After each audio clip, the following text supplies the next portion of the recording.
Regarding the interview so far done by VDM, by inviting those who were with mohbad within 24 hours before he died, Dr. Kemi Oluloyo has a message for him and try to expatiate on the role so far played by Iyabo. How Wunmi has been hiding under the wings of Iyabo. Now, out. It's a lengthy one. We are a team, okay, because not everybody can speak out. And when we speak out from Showore to Deji Adeyanju, if you know the kind of talking I did when Deji was locked up for that murder case that they decided to reopen, you need to know where Nigeria has been coming from. Omoyele Showore, I was on Sahara Reporters for 6 hours with Nnamdi Kanu, with Aisha, Yesufu, Inibia Hefyong, Ogundamisi, all of us were on that show for 6 hours. Activism is not something you just do for clout. Everybody thanks everybody for what they have done. Adeyanju stood out there protesting at police headquarters when I was locked up by BOME. They came out and they sprayed him with water cannons. So that's the only reason I was not really happy. It's not about my surgery that I was begging you for money under your comments. Some of your fans said I was angry. It's really not about Iyabo Joe. Some fans said you have settled with Iyabo and you're all friends now and all that, and I'm jealous. No, it's not about that. And I know you didn't settle and friends and all that. But at the end of the day, Nigerians like to hear what they like to hear, okay? And if you don't post what they like to hear, they're going to hate you. I'm not looking for validation. I'm going to be 61 in about 10 days, okay? I don't want anything to do with anything that's time wasting for me. I put out concrete information. I do investigations. I've done it for 3 decades. Many people watching this video, they may not be able to keep that same profession for 3 decades. Okay, 31 years in journalism, 37 years in pharmacy, 29 years in PR. Okay, I do PR now. Okay, I promote the Trump administration, the State Department, all that. And all that work is seen only on my X account. I put some of it on Instagram. I'm really not on Instagram. I'm really not there. I just archive it there. Okay, I just do a lot of work, hobbies, and things. All right, I don't tell anybody who I'm working for or where I'm working or how much I'm making. I just do what I need to do on social media. Now, regarding all this stuff you're doing with mohbad's case, no one is saying you're doing the wrong thing. I understand you got that chat for 20 million. If I heard that right, they're saying you paid 20 million for that chat. Sam Clef is offering 50,000 naira to fans who can, find out who the snitch in the chat is. Everybody has turned mohbad's case into a ridicule. It's now the subject of everything from giveaways to Soso Berekon trying to have you and Portable fight in a ring and, offering millions and millions of naira for it. And he has not said a word about mohbad's death. Soso Berekon promoted this last concert, mohbad's final concert. Cubana Chief Priest, all of them promoted a bitters, the general bitters. They promoted their product, they promoted the show, and none of them have actually said a thing about this case, not condoled with the family. So I find it very hard what's going on in mohbad's case. So I'm not against you, VDM. Okay, I just stepped back. That's all I did. I stepped back because I come with some kind of assumption by people that I'm always lying. But 2-3 years later, they see the truth. This is what I did. What you're doing now on your videos is what I did with Oromani's case. And I keep an archive. When I start loading those Oromani videos now, everybody's feeling sympathetic for the mother died, this one died, that one died. But what about the children that they destroyed their lives and lied on them? So I keep records. When I start posting all the stuff with IVD and, Bimbo and all that, the same thing happens. And I love how you're doing your videos daily. Keep a record of everything because nobody can stop a good voice. That's all I'm saying. You may not want to reach out to me to say thank you. You don't have to. It's the same thing I'm telling Davido, okay? Davido stepped on my toes. And he has never said one word, sorry. I don't need to see Davido. I've seen him through his childhood. I don't need to talk to him. He can just go to the very same Twitter where he said I should oil my pussy, I'm a mad woman, I'm a cheap drug user. You should just go back there and put sorry, Dr. Kemi. That is all I need. The biggest words in this world are actually the ones that are tiny spelled. Thank you. Sorry. Please. That is all. I'm going to clarify a few things today, VDM, in that video you just did. I know you called my name in the second video. You called my name the first time, and you called my name in this particular video. The information I'm going to give you on this video, it's going to be a little bit helpful to you in what you have on your side. Remember, VDM, I did a forensic investigation. Mine was forensic, and that's what the police is supposed to do. The police hasn't done anything. They want to prosecute the nurse. I did a forensic investigation, and this is why Toronto Police Chief Mark Saunders, now retired, said 5 more people like Kemi in this city and we'll solve everything. I solved 14 murders in Canada, 3 in America, 17 total in North America. I will showcase them this week on my Facebook, those individual murders, and use it to teach maybe criminal law. I'm not a lawyer, but I can use parts of it to teach investigative journalism and criminal law and why journalists are needed in these kind of cases. And that's what I did in Ghana too, during the Kachi and Barry J case. When everybody said Barry J pushed Kachi, I did that investigation. I went over there and I worked with Ghana police independently. When they put their report out and they saw mine, it mimicked each other. It was a mirror. So if you have good homicide officers working alongside journalists, you have a good investigation. So until then, everybody needs to remember, whether they're doing boxing match, please don't do that boxing match with Portable, please. Whether they're doing boxing match, whether they're doing this or that, it doesn't matter. What matters is that mohbad is still in the mortuary. Today, the 27th of July, 2025. I think it should be 700 days by now. I'll calculate it. And for Iyabo and everyone in that group, you all have children. Iyabo just became a grandmother. I hope you all realize what is going on. Like your own children and your own grandchildren, you have your own. And Zlatan, who I saw in London at the graduation of his baby mama, wife, whatever, his female partner, the mother of his son. I saw those pictures. I saw everything.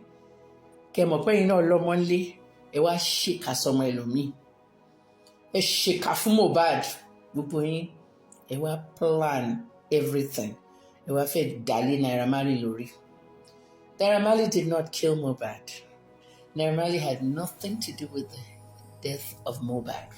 Naira Marley, Sam Larry, they were involved in bullying Mohbad. We saw videos, we saw different things. And at the end of the day, all those things were authenticated by the Nigerian police. I worked with the Nigerian police on this case from the 15th to the 30th of September. You guys just didn't know. So know that and know peace, okay? I know everything about everything. I know everything about everyone. It's just the way I'm going to put it out is my problem, because some of you don't like the truth. You know, I'm hated for the truth, and I'm also liked for the truth. So get ready, because this week, July doesn't end on the 31st. July is going to end on the 50th day of the month. Yeah, 50 days in July. Everything's going to come out. Everything will be coming out. And that situation with Priscilla, oh, the new wife, the new mom, the new this, the new that. Priscilla was having sex in the Marleyan house.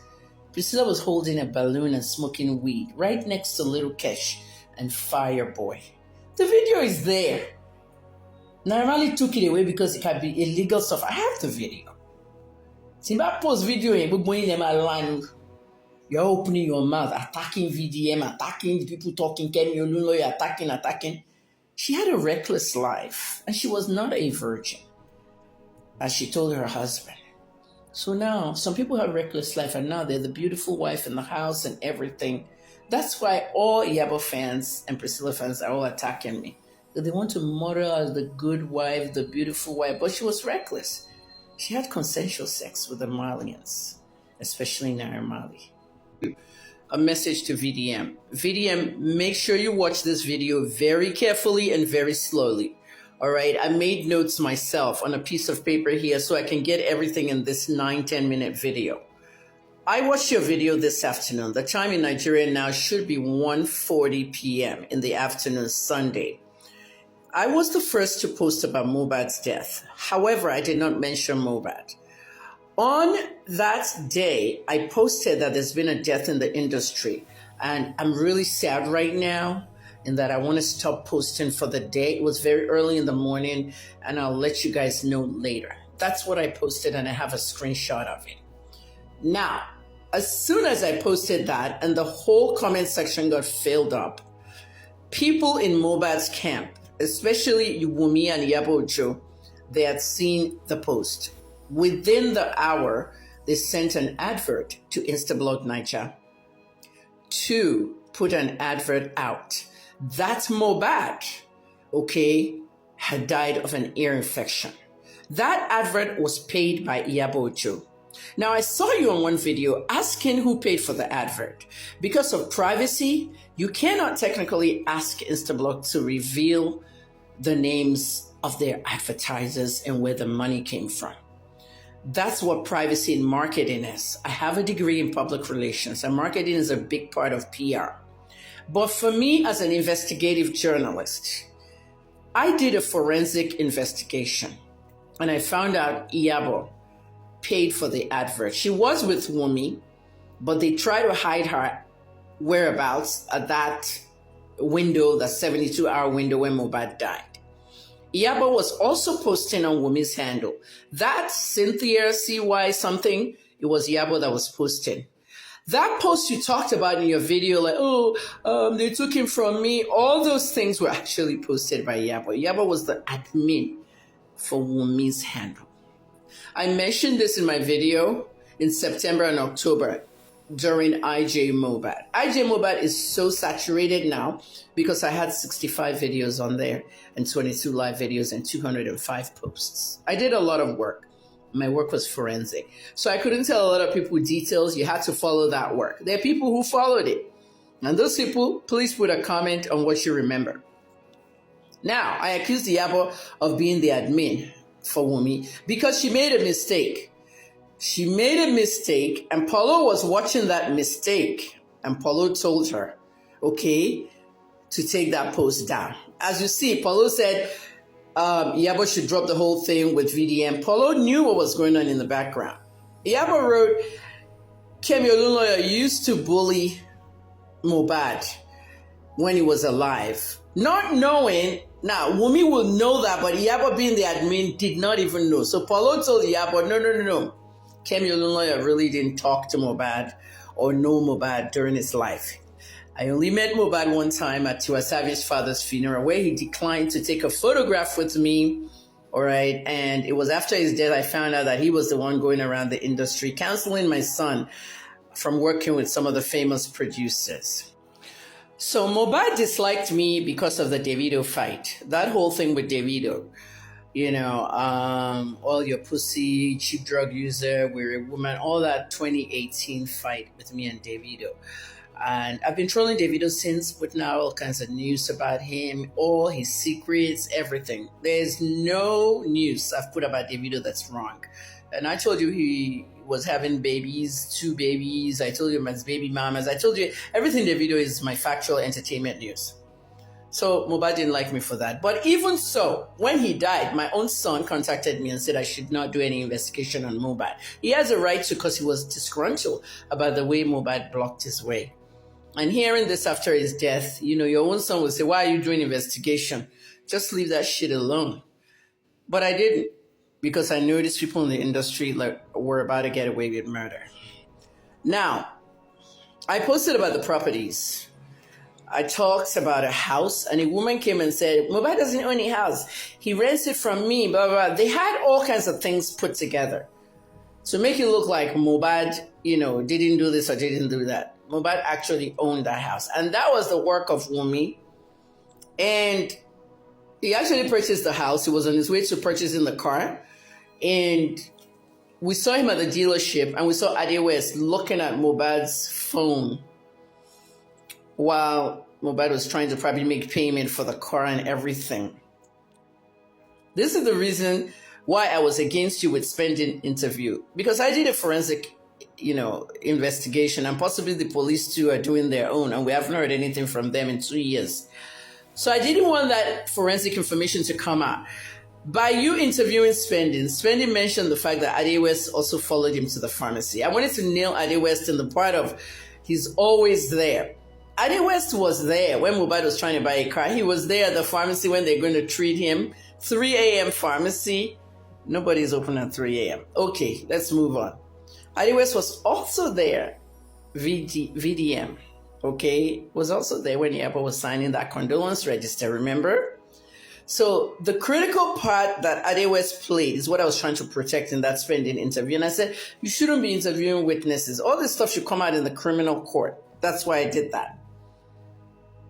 Then there was the land that they were fighting over at the graveyard. They had already planned, okay, to start distributing his stuff like right away. They rushed and buried him because they didn't want us to know the cocktail of drugs that they rigged him with, what the nurse administered. The nurse was not with them. Even though they let her go, they were glad he died. That was the whole point of Mohbad's death. They were actually glad he died. And that's why they let the nurse go and quickly rushed to bury him. Because Wunmi had that death certificate and that police report. 2 things you need to go to a mortuary. You need 1 or 2. Okay, but she refused to give it to Joseph Aloba. So Aloba got stuck with a dead body and he had to bury the dead body. The man I spoke to said I could not allow them to bury the body at night, bring the body in the morning. Estate's chairman or something. But at the end of the day, they brought the body in the morning and they hurriedly buried Mohbad. And Wunmi thought that would be the end. Resuming the investigation means exhuming Mohbad's body on the 23rd of September 2023. Iyabo Ojo made it because Iyabo feels that because she has 6 million plus followers, she can actually control the narrative. No, she couldn't. She made it look to her fans like she was the one that told them to exhume Mohbad's body. She wasn't. It was Dr. oluloyo, the very prominent UK doctor on Twitter. Olufunmilayo was the one that tweeted Lagos State government on exhumation for an autopsy, and they answered him. When Iyabo heard about it, she retweeted, not even retweeted, she actually made that whole idea hers. Oh, I asked them to exhume. So she had this list of ChatGPT written stuff. Now, the donation part is where I came in. Nothing was with me and Iyabo since Port Harcourt prison. The last time I spoke to her was 2019. She apologized for her PA sending me that whole news tip thing. And then I met Iyabo in 2021 at Tiwa Savage's father's funeral, and I also met her at Tony Abraham's, no, not Tiwa's father's funeral, Tony Abraham's movie premiere. That's where I met Iyabo. We took photos, hello, hi, that's about it. I don't have anything to do with Iyabo Ojo because she's going to be in my book, and I hadn't really finished the book because of so much trauma I was dealing with. Now that it's 3-4 years later now, you can now see the kind of trauma I went through when I told my story about my family and my father in 75 videos in April. 1 month, 75 videos. So now you know what I've been going through. That hasn't made me do a lot of things like writing my book. However, it was a good thing because it will be Mohbad's case that I will find out that Iyabo Ojo actually got paid up to 10 million naira to keep me in prison. Remember that time they were saying, what's still keeping Kemi in prison? Why are they holding her? Kennedy Okoko was paying Iyabo money not to come to court. Every time I went to court, waited 6 weeks, Iyabo didn't show up. They sent me back to my cell. And this is why I fought Iyabo during the Mohbad case. And how did it start? After posting VDM's noodles, she posted my PTSD videos. I have all the screenshots. She posted it and started mocking a mental health condition. And her fans picked up and started calling me PTSD Sono. Her fans are actually idiots. You know, they're not knowledgeable people. They're brainheads. They're empty brains. So they started calling me that. Iyabo wanted to distract us from the case. Stay tuned for part 3, VDM. kemi, oluloyo. I did the investigation for mohbad, ij mohbad. So on this ij mohbad review, I do want to talk about some of the things that VDM said in his last video. And it's very important to educate each other, not just you guys watching, but also VDM. And like I said, VDM, I don't have anything against you, okay? So let that go. You spoke about how they posted your noodles and you posted it back. When they posted my PTSD videos, there was one particular video that I made in 2018 when I came out of prison. I was very sick. I had a lot of post-traumatic stress, and coming out of the, prison at that time, I had a fundraiser. I've told the story of this fundraiser several times where Nigerians just donated for me, and Emmanuel Emenike, a footballer, came and said he didn't like the way Hush Puppy treated me because I begged Hush Puppy for money, and Hush Puppy was like, oh, you have to apologize to Linda Ikeji for trolling her pregnancy and all this stuff. And Emenike paid the entire balance of the fundraiser, which was 3.4 million. Omoyele Showore took the video I made when I came out of prison and he posted it on Sahara Reporters to talk about that I was begging for money. And literally what Showore did was to indirectly promote the fundraiser. And Nigerians, like a lot of money came on that one day that he ended up in Sahara. So talking about donations, I've always believed that if you need money, you can run a fundraiser. Because I wasn't raised by my parents. I grew up, abroad, alone. We didn't have mommy or daddy like most people. So growing up in America, I learned about crowdfunding, which is a new kind in which everybody can put something together and you can actually raise that money. And this is why I've always told Nigerians, if you donate 1,000 naira to me, we can raise 790 million. That's what it will be if everybody on my Facebook page actually gave me 1,000 naira today. 790 million. Now, what am I going to do with that money? Open a media house. Employ a lot of people to run it, and I'll be in charge.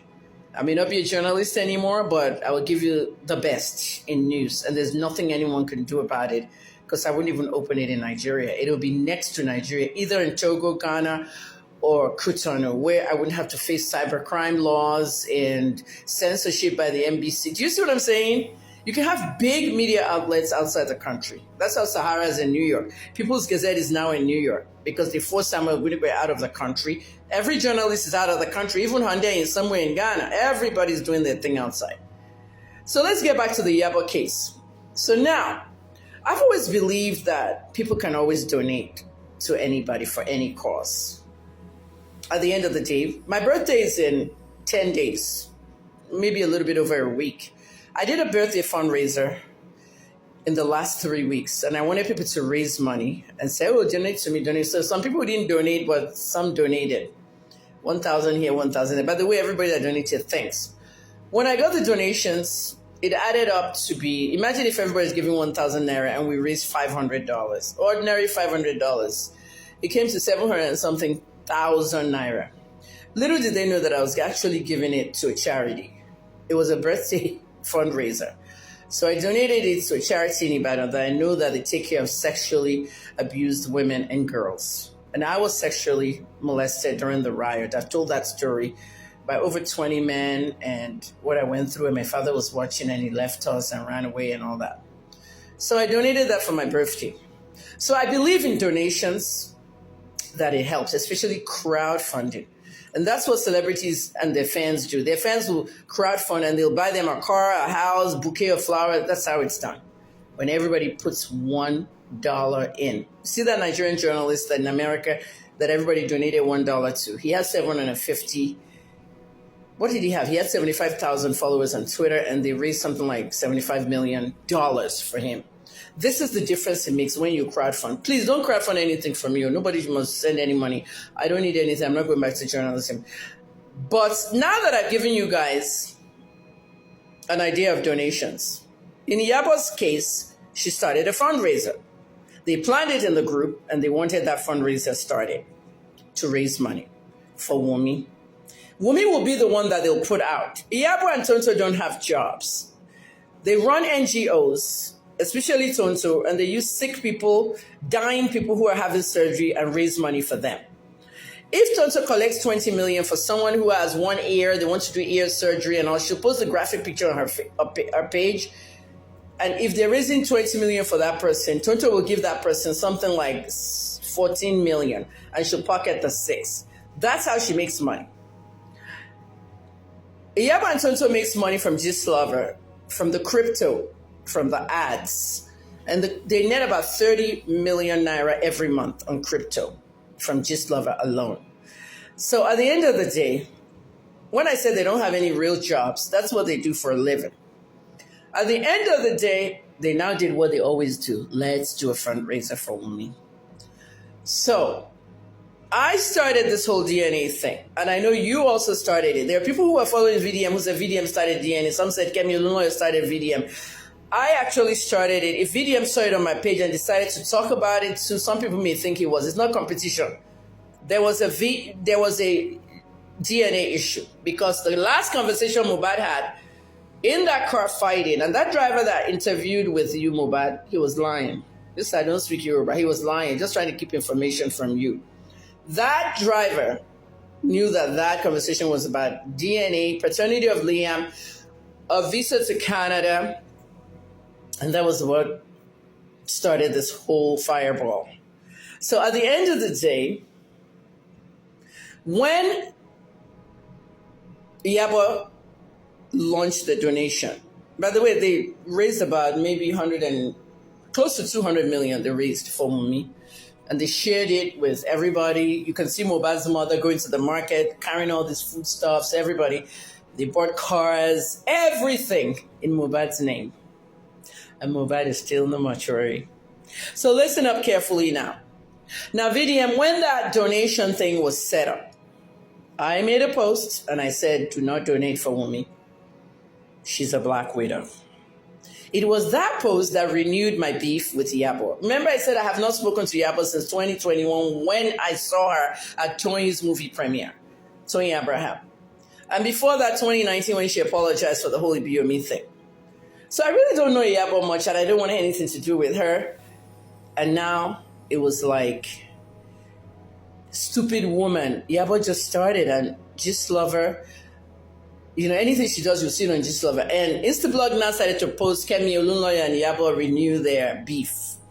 Why did we have to renew Port Harcourt prison beef? Iyabo posted my PTSD video where I was crying that if Nigerians don't donate and help me, I may kill myself. I feel suicidal sometimes. Did I not go on TVC and talk about how I felt suicidal and everything? I did, because it's life. I don't want none of you writing RIP on my page after I'm gone. So I asked you guys to donate. She now shamed me by posting that mental health video when she knew her own mother had schizophrenia and was dying of a mental health. That was very severe. She posted it and she ridiculed me with all her fans and they started to abuse me. I saved every single screenshot. And I don't like stuff like that. That is what renewed the whole fight, the whole donation thing. Why did I say they shouldn't donate for Wunmi? Because I had found out that it was a fight. And Wunmi injured him in the fight. And everybody even trying to separate the fight got injured too. Did you not see everybody in that car? All with swollen faces and all? So that was exactly why I was against that. You see how they set that donation up? All the money they made, Samclef got his part, Aloma got his part, Dre got his part, Chigang, all of them shared money. And Mohbad is still in the mortuary. With the Tonto vendetta, they said, they made Naira Marley an NDL ambassador. Naira Marley, I am an NDLEA panel member. I did it for 30 months. I even came back last week.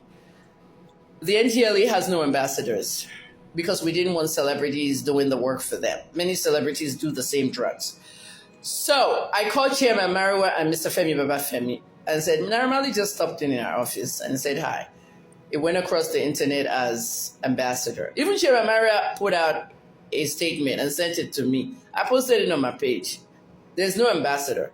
Tonto was upset because she wants to be an ambassador. And the NDLEA says she has to come in for a drug test. She never did.